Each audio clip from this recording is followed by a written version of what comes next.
Hello again, and welcome to this session of Steel Central Transaction Analyzer. Today we're going to focus on the simulation engine of the solution, more commonly known as Quick Predict and Multiuser Quick Predict. So today we're going to talk about simulating or predicting response times for a given transaction. One of the first things that we're going to want to do to begin this is open a transaction. And by transaction, that can be, typically this is a sniffer file or capture file. It can be a file that's been collected with the transaction analyzer, or maybe you've used something else, maybe Wireshark you've used to collect the trace. You can then import that Wireshark trace into the transaction analyzer. Here's a list of some of the different file formats that we support. We do support others. I've opened file types that are not on this list, but here's just a little glimpse into some of the common types that we support. A lot of your caps, PCAPs, your common sniffer files. So I'm going to use a model file that I have for this, and a model file is just a sniffer trace that's been modified. I've made some tweaks to it. I've changed some of the different characteristics of the capture file, and then save that, preserve those changes so that I don't have to make those changes again if I want to open that trace file. So in this case, I've just cleaned it up. Maybe there were some other connections going on during the time of capture. This is a 100 meg transfer on my home network. I've removed any extraneous traffic that was not relevant to the transfer.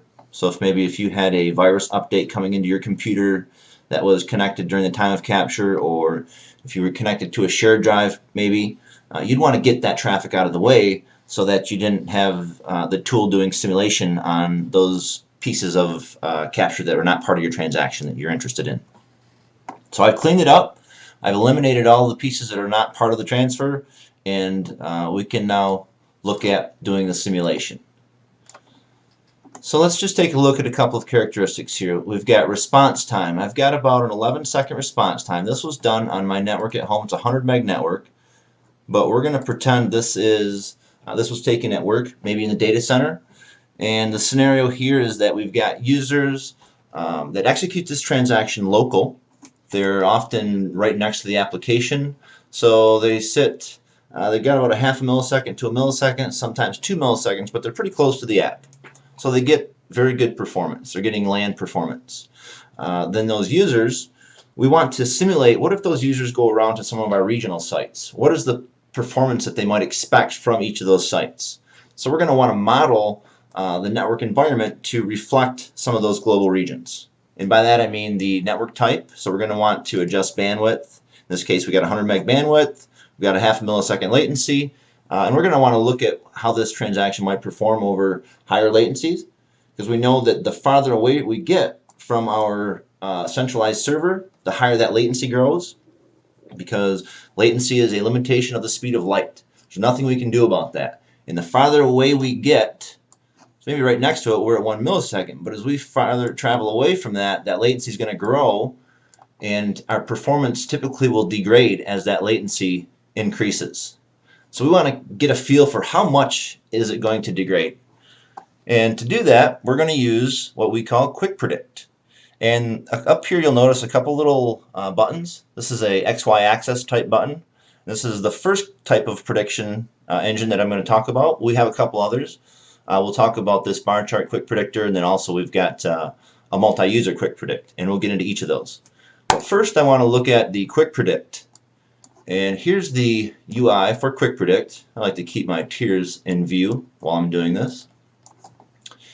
And I usually like to change this to advanced. One of the first things I do. It gives me a couple more options, and the view is a little different. I just prefer this view. So one of the first things I want to talk about is if this were a multi-tier app. If I had a client to web, web to app, and app to database, I would have to choose which tier I wanted to do the simulation on. Do I want the client to server tier or the web to app tier? Which tier is going to be changing? And in this case, this is a fairly straightforward one. I just have one tier, so I'm going to simulate the client and server. So maybe this is a centralized app, and again, my users are traveling around the world, and I just want to understand what's that expected window of degradation. I know that the users are going to have some performance degradation. We want to understand a little bit better how much. Maybe we're going to use this to negotiate response times with the businesses that sit at some of these remote regions, just so they have an idea of what to expect from a transaction performance perspective. And we might have a handful of these transactions. This is just the first one we want to do. So I'm going to talk a little bit through that workflow. One of the first things I like to do is I like to change this x-axis to latency. And every time I make a characteristic change, if I want that change to show up in the chart here, I have to hit update graph. So you'll notice when I hit update graph, it changes my x-axis now to latency.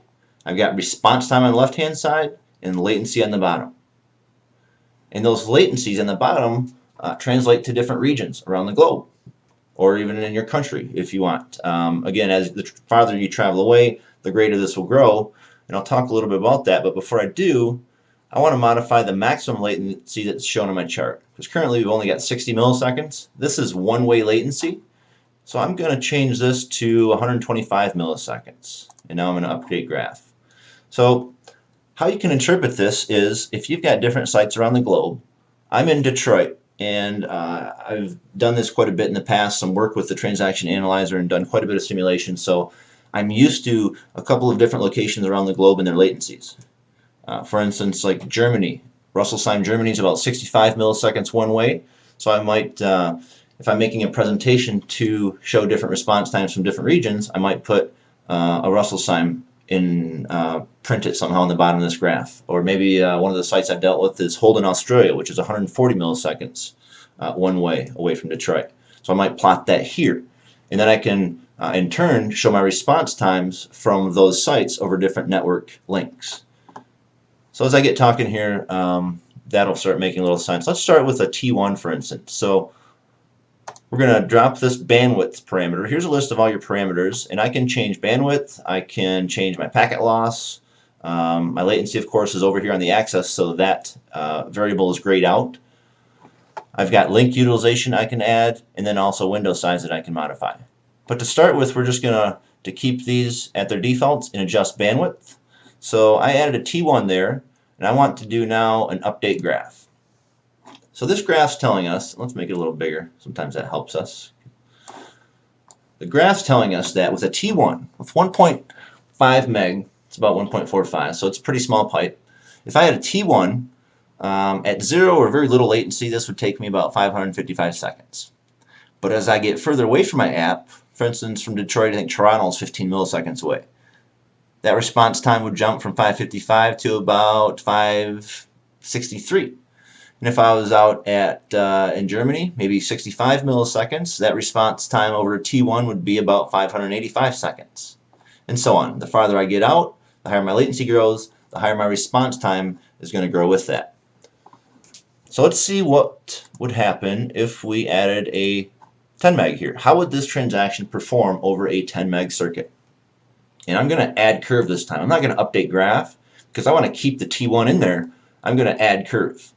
And adding the curve is going to add now the 10 meg response time to my T1 response time. And I can see that I'm getting quite a bit of performance gain from the 10 meg when compared to the T1. So this is showing me here that at about 25 milliseconds we can see a knee in the curve and that response time really shoots up. So let's see how this is going to look if we were to add a T3. Here's a T3 and I'm going to add another curve. So what we can see is we've got quite a bit of performance difference between the 10 meg and the T3 up to about 25 milliseconds. And this is important because maybe we not only want to understand that window of expected degradation as we get out farther from our data center. Maybe we've got some users that travel around and they call us when they go to some of these sites and they say, this transaction used to take 10 seconds and now it's taking 100 seconds. What the heck did you do to my network? One of the first things that I want to understand is something wrong here, or is this within the window of expected degradation based on the region that they're coming in over? And these simulation curves really help me get a feel for what is that window of expected degradation. Or maybe we're looking at what type of links do we need to put at each of these sites to give our users the best performance we can. And maybe there's a decision that says, do we want to put 10 meg circuits or T3s out at each location, because there's a substantial price difference between those circuits. So based on the information this graph is telling us is Up to about 25 milliseconds, your users are definitely going to see some performance benefit between the 10 meg and the T3. So it does make sense for sites that are less than 25 milliseconds out. However, once we get beyond 25 milliseconds, so sites like your Germany, your Russelsheim Germany's, your Holden Australia's, your Phoenix Arizona's are probably going to be out 25 milliseconds. Certain sites that are outside of that are not going to experience any performance benefit from the T3 versus the 10 meg. So it might not make sense to give them T3s because you're just going to be wasting money. So there's a number of different decisions that we can make based off from this data. Now, one of the things that I will mention is that I did not change the window size here. So we know that with most modern operating systems that this window will scale. So let's take a look and see. I would say I want to use a value here that's reasonable. I would say it's reasonable to expect that modern operating system will probably scale that window at least to 256K. So I now want to understand, what would the performance look like if I change that window? How will changing that variable impact my predicted response times? So let's run through this list of network links again and see if there's any change. So I'm going to redo the T1 now with the bigger window, and I'm going to add curve. And I can see that it added a curve, but it's underneath this blue line. So what I'm going to do here is I'm going to change my visualization of my chart to show 3D depth. And what that allows me to do is kind of see lines that are hidden behind other lines. And in this scenario, I can see there's no difference on the T1 response time whether I'm using a 64K or a 256K window. That pipe's just so small, I'm only getting a meg and a half of bandwidth, and it really doesn't matter how big I make the window in that. I just can't squeeze enough data on that link to make that transaction better. So that's a bandwidth issue here. And I think we knew that before the simulation, but we just wanted to add it because we wanted to include it within the data set. So let's take a look at 10 meg. How's a 10 meg going to perform now with a little bit bigger window? We're going to add curve, and we can see that it makes quite a bit of difference. The 10 meg performs quite a bit better with the larger window. So I can that sender can put more data on the wire per cycle now. I don't have to wait for an acknowledgement. Every time 64K is on the wire, I have to wait for acknowledgements to come back before I can continue adding more data. Now I can put a larger chunk of data on the wire, which is going to translate to a higher throughput, and therefore my transaction is going to complete a lot faster because I can put more data on the wire, and that's probably going to make my users quite a bit happier. Because now I can see outside of 25, 30, 35 milliseconds, I'm still performing pretty good even at the higher latencies. So let's see how this looks with a T3. T3, add curve, and we can see even a little bit better performance with the T3. Up until about, let's see, maybe 90, 100 milliseconds, that's when the 10 meg and the T3 lines converge, and we can see there's really not a lot of performance gain there for some of those higher latencies. Let's get rid of this depth, because sometimes that actually doesn't show what I'm looking for. Good. And in this scenario, we can see we do get some performance benefit, a fair amount of performance benefit up until what looks like about 100 milliseconds out. So all of my sites that are more than 100 milliseconds out might not get that benefit, but up until that point, it makes fair sense to probably put T3s in there.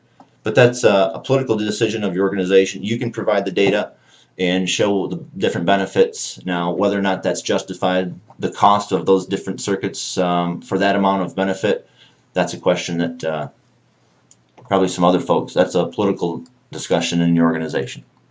But at least you can provide the data and show the different effects of the network length, the window size, how this variable affects performance, and that's often what they're looking for. So this is quick predict using the XY axis charts, and I want to now go talk about another type of quick predict using bar charts. So in this scenario, this quick predict engine, it's still doing some simulation, but we're able to a little bit different type of simulation. With the other engine, we were able to predict one tier, and I'm going to use a different transaction for this example, and I want to go into right here. I think this is a good one for this. 3-tier Oracle remote client I want to use. And I want to use this because it's going to allow me to demonstrate the differences between the quick predict we just talked about and this other engine. So here we see we got two tiers. And I'm going to talk a little bit about what the transaction entails. We've got a client, an app tier, and a database tier. I've got about half a second response time on the front end and about a quarter second on the back end. Not a big transaction, not a lot of data going back and forth, about 68K between the app and the DB, and even less going on the front end. We'll take a look at latency. We've got about 2.5 milliseconds on the front, client to web, and nothing in the back end. So we must not have picked up the SYN-SYNAC. We didn't pick up the three-way handshake on this back end, so we're unable to produce a latency. That's how we derive the latency values for the SYN-SYNAC. And so I'm going to add that real quick. And to do that, I open up the app doctor here, it's a little prescription-like button. And I'm going to choose Refine Network Effects. Now, we're not here to talk too much today about the app doctor. I did talk a little bit about this in a previous video. This is just breaking down the components of delay. But before I can truly trust this, I want to make sure that the tool understands my true network environment. So to do that, to add the latency, for example, I want to choose Refine Network Effects. And when we come in here, we can see that we've got bandwidth specified on the front and back end. We've got the ability to change my tier locations and edit latencies. I want to edit latency. So we're going to say, I'm assuming between the app and the database, we'll say there's 1 second of latency there. So I just double click in that. I can do this a couple ways. I can say edit, or I can just kind of double click in there and then add the value. So now I've got 1 millisecond of latency between my app and my database tier, which is more likely the case because there's always some amount of time it takes to get the bits out the interface, over the wire, and into the other device. And that takes time. So we want to make sure that the tool is taking account of that time. So now when I come in here, I can see I've got latency chosen, and I can see I've got 1 millisecond between my app and my DB server. All right, so let's go into the simulation engine, the bar charts. Yeah, okay, it's just saying, hey, you've changed some things. Are you okay with that? And yes, I am.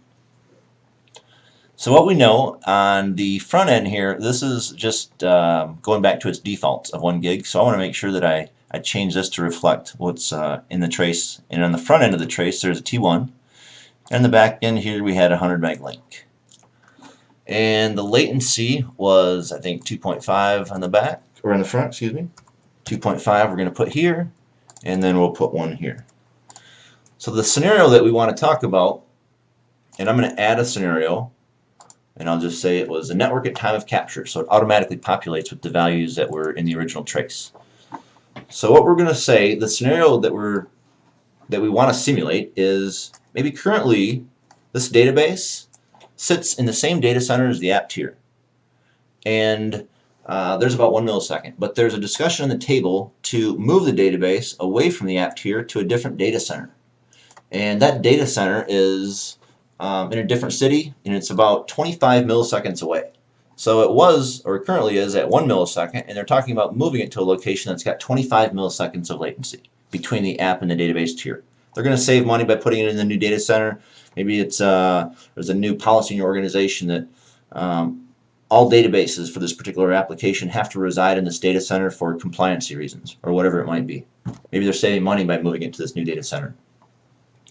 But in any case, we want to understand the effects of what that move might do to performance. So that's where we're going to use this bar chart simulation engine.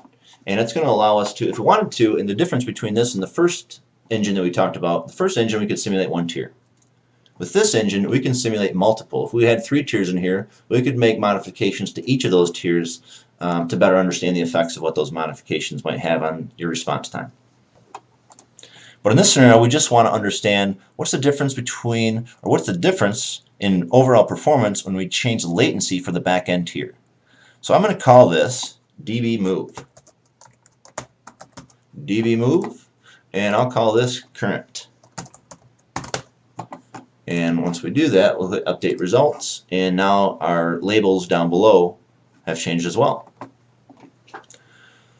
So the modification on the bottom is the DB server is moving to a new data center, and the new latency value, maybe we already know the latency value. You can get latency, and I should have talked about this in the previous example, but we could ping a device at that location, and ping will give us round trip latency. So we ping, divide by 2, and that's your one-way latency. These tools, the ones that we're talking about here, use one-way latency. So I want to now put in my new value for that one-way latency. Maybe we pinged it and it was 50 milliseconds away. We also have a tool called Path Probe. That's a piece of the transaction analyzer that allows you to specify a source and destination, and it will send, basically it's a fancy trace route that goes between your source and dest, and it will tell you average, minimum, and maximum latency round trip. It'll tell you latency per hop. It'll tell you packet loss. It'll tell you observed available bandwidth. So great tool when just checking the health of your network infrastructure between a source and a destination. And it gives you very specific latency values. So Path Probe or Ping, either of those tools can produce latency information, and then we can take that information and put it in the simulation tools to figure out what that new latency would do for our transaction. And that's exactly what we've done here.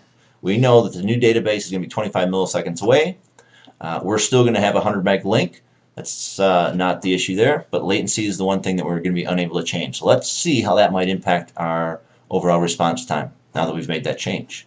Let's update results, and wow, that's quite a big increase in response time from the original. Currently, this transaction takes about less than half a second, and with the new latency value after the DB move, we're looking at over a second.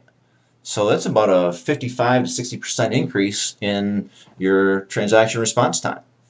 So not only are you going to probably irritate your users a little bit with this move, but you may affect your revenue generation. If this transaction is tied directly to revenue, and every time you execute it, you get a certain revenue for that, maybe you just hammer this transaction every day, all day. And the more times you complete it, the more revenue that you make out of it. Well, you've now cut your revenue in half, because since you've doubled the response time, you can only do it half as many times throughout your day. So there's a couple of different things, that those two factors alone might be pretty important factors in whether or not this move ever happens or not. So good information out of that. We could also change the front maybe if we wanted to. Maybe it's not going to be 100 meg, because now we've got to, maybe we don't have dedicated link that's going between those sites. We're just going to ride over Verizon with a T3, for instance, or some other vendor that we've picked. We're just going to see if we can get away with a wide area network link. So let's see how that going from a T3 to 100 meg might affect this. It's not a lot of data here, so I wouldn't expect it to affect it too much. No, it didn't affect it too much. So the bandwidth isn't the issue here. This transaction is not real sensitive to bandwidth just because it's a very small transaction. So you can throw a gig link at it if you wanted. It's not going to help this extra half a second of time. Bandwidth was the big factor in degrading that response time. So good info. That's definitely something that would be better to know prior to investing the time and money and the resources for that move. You'd hate to have invested a lot of resources into a move and then only to find out that it had a horrible impact on your response time, and it was also hitting your revenue. Might not be good for the person who made that decision. So great to be able to figure out some of that what if before we actually make the move. We could also think a little bit about how WAN optimization might help the transaction if we wanted to with the simulator.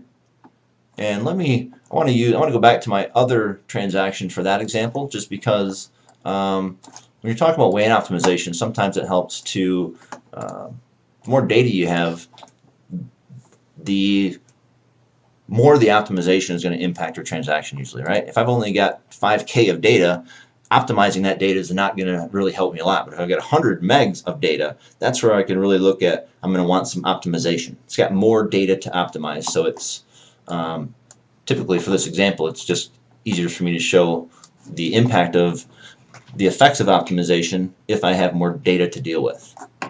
So let me come up, I'm going to get rid of this guy. I'm going to remove this scenario. So let's do this scenario, and we'll say, okay, I got 100 megs. Make sure this is about my real network. I got about 1 millisecond there. Update results. All right, and that's about what my transaction at home was, about 11 seconds. But maybe I want to understand, what if I were to have some optimization. Maybe I've got steelheads now. I want to introduce steelheads into the mix and see how much, does it make sense to introduce optimization here, or is that really not going to give me a lot of gain by doing that? So I want to first understand the effects of what if I had optimization. Is it going to give me a lot of benefit for my performance? If so, maybe it does make sense. If it's not going to give me a lot of benefit, then maybe it doesn't make sense, and we'll just allow the network links to handle the traffic as they normally would. So in this scenario, I just said, let's introduce WAN acceleration, and I've chose to put it on a slider. And when I did that, it brings up these two additional sliders here. So maybe I've got some other optimization in different locations, and I know this is a file transfer, so it's SMB or CIFS. And I know that typically with SMB, the steelheads do a really nice job, and I know that we can usually achieve about an 80% level of reduction. 70 to 90%, I'll pick 80%. I think it's a fair number in the middle. So I might want to say, let's assume we're able to achieve that level of reduction that we normally are able to. If we can get to 80% of reduction with this transaction, this 100 meg transfer, what will that do from a response time perspective? And I can see here that my first response time with no optimization was 11 seconds. With the optimization, if we're able to achieve the number that we normally see with this type of traffic, I can expect to take this transaction time down to 5 seconds. So that's cutting off more than 50% of my transaction.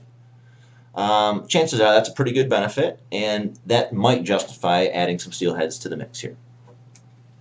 So just another way of doing some of that what-if analysis, letting us understand the effects of adding or changing different variables before we go and throw resources at them.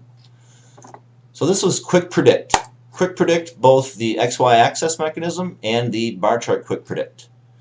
Next, we're going to talk about Multi-User Quick Predict. And to access that, we're going to go up here to the simulation menu and choose Multi-User Quick Predict.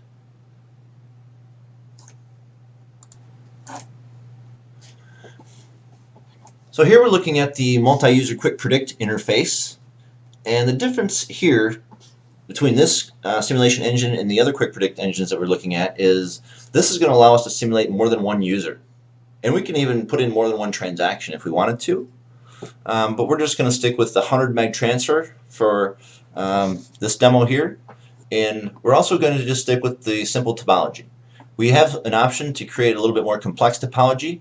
Maybe different transactions go to different locations, and we want the simulation engine to comprehend each of those different transactions and go into the different locations. For this, we're going to keep it fairly simple, and we're just going to stick with the simple topology. So we're going to click Next.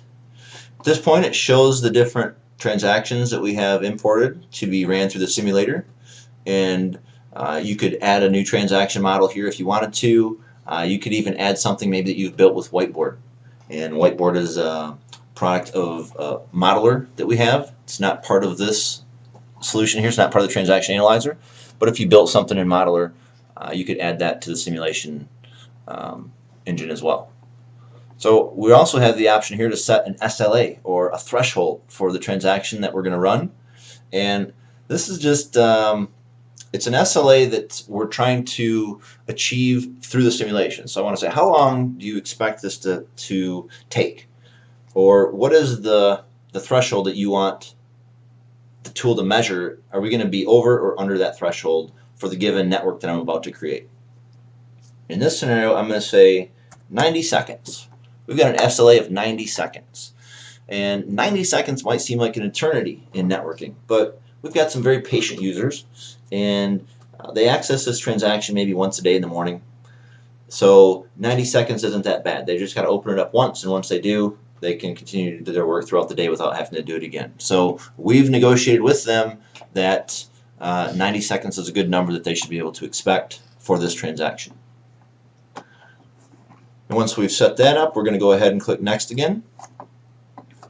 And at this point, the tool asks me, how many sites do you have? How many sites do you want to execute this transaction to? And for this discussion, we'll say 5 sites. Once I do that, we can see my map updates to reflect the new site count. And here I have the ability to start naming the sites. Maybe I want to call one Toledo. I'm in Detroit. Toledo, we got a pretty close location.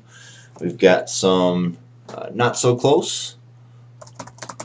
So we got a Germany site. We've got a Dallas site. We've got a San Francisco site. Oh, let's see, where else do we want to have a site at? How about one more in Tampa? Because it's pretty warm there. So we want to have one where it's warm. Then our data center's in Detroit. And we're going to, hopefully we don't have T1s everywhere. So we're going to give them a little bit bigger links than this. So let's say we're going to give Toledo a 10 meg. We're going to give Germany a T3, 44, 45 meg. We're going to give Dallas, say, they're 10 meg. San Francisco, we'll give San Francisco 100 meg. And then we'll also give Tampa seems like a 10 meg place. I want to have a site that's halfway around the world or so, so we're going to have a Holden, Australia. And we're going to, since they're far away, we're going to give them a huge pipe. We're going to run a straight gig link all the way to Australia.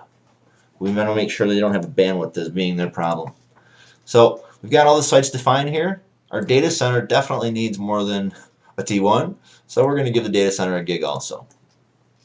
So we've got all of our sites defined here, all of their link speeds defined, and we can move on. We could specify some link utilization here if we wanted to, but on our first pass, we're going to leave everything at 0% utilization. Maybe we'll have a second and third pass where we want to kind of get some more granular results based on certain variables. Maybe we'll want to add some packet loss, but for now, first pass, we're just going to go fairly vanilla and keep this at 0.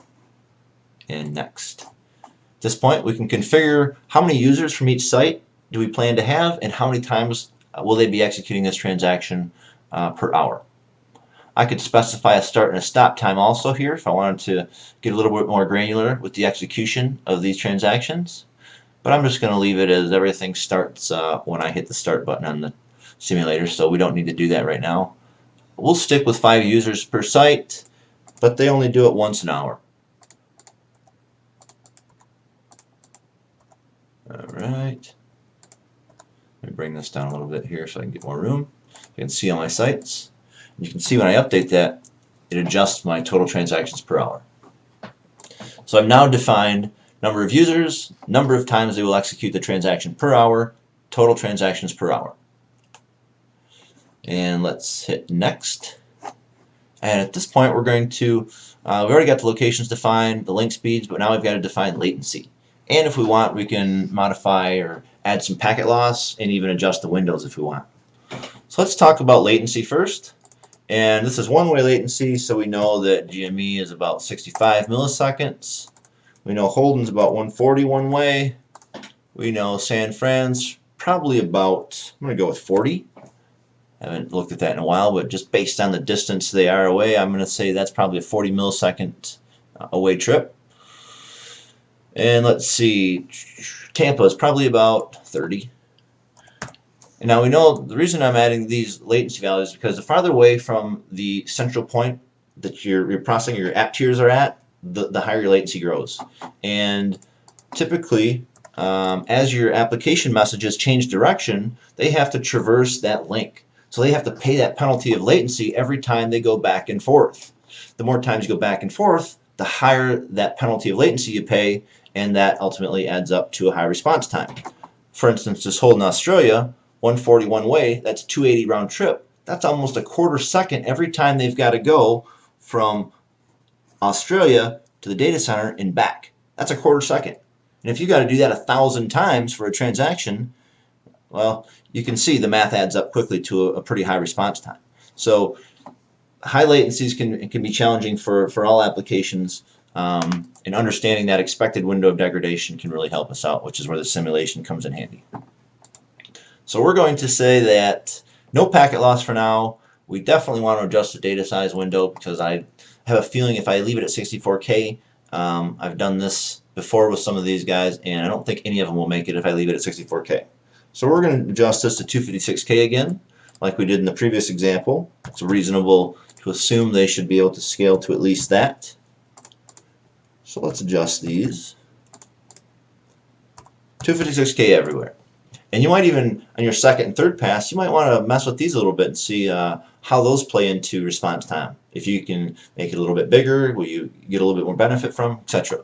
But let's see with them all set first pass at 256K what type of performance we have. How many of these sites will make that 90-second threshold set earlier in the first step? That's really the question we have. Can we make that SLA with the links that we have currently, or is there some things that need adjusting? So now that we've configured that, let's go here to the next step, and this is the final step before it actually runs the simulation. And it's just telling us that it's going to report on the 95th percentile of link utilizations and response times, which is fine. And let's run it. This will usually take about 5 seconds, I think. Around 5 seconds, okay. That was about kind of close. We can see here, wow, we've got a couple of violations. Toledo's in violation. Wow, they're pretty close to us. 111 seconds. So they almost made the SLA here. 87, we made it at Germany. Good. They're quite a bit farther away. Holden did not make it. 178 seconds. Wow, so they weren't even close.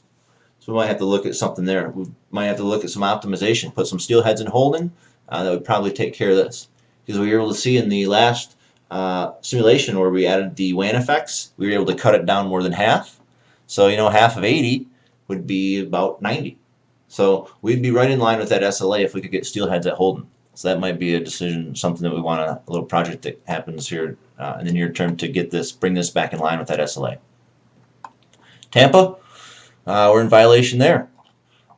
So we got a couple of candidates that might be good candidates for some optimization. Put some steel heads at different sites. Some sites are fine as is, and we may not need optimization.